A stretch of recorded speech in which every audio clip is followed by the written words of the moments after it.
স্যারকে বিনীত অনুরোধ করছি। বিভিন্ন রকমের সংবাদ দেখেন যে বিভিন্ন চাঁদাবাজি আছে, মহাসড়কে ডাকাতি হচ্ছে।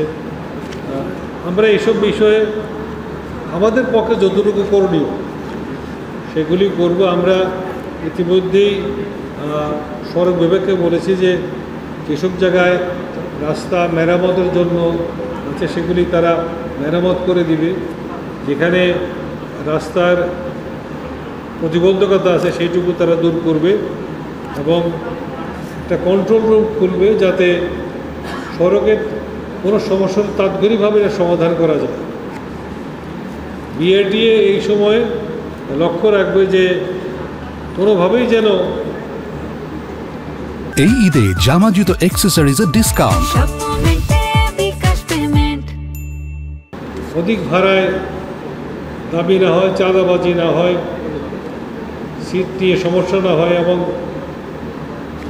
বিভিন্ন বাস স্ট্যান্ডগুলিতে শান্তি শৃঙ্খলা বজায় থাকবে।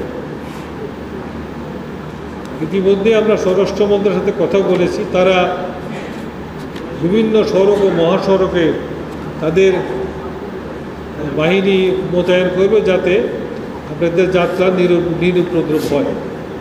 বাসগুলিতে আমি বলেছি বাসে ওঠা মাত্র যখন সিট পরিপূর্ণ হয়ে যাবে একটা ছবি তুলে রাখতে হবে যাত্রী এবং কারা, এতে উপদ্রবকারীকে সহজেই চিহ্নিত করা সম্ভব হবে।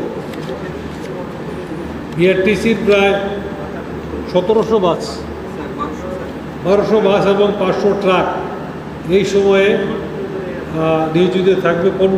আমরা একটা নিয়ম করেছি যে ঈদের আগে পরে কিছু সময়ের জন্য ট্রাক চলাচল বন্ধ থাকবে, তবে গুরুত্বপূর্ণ পণ্য পরিবহন,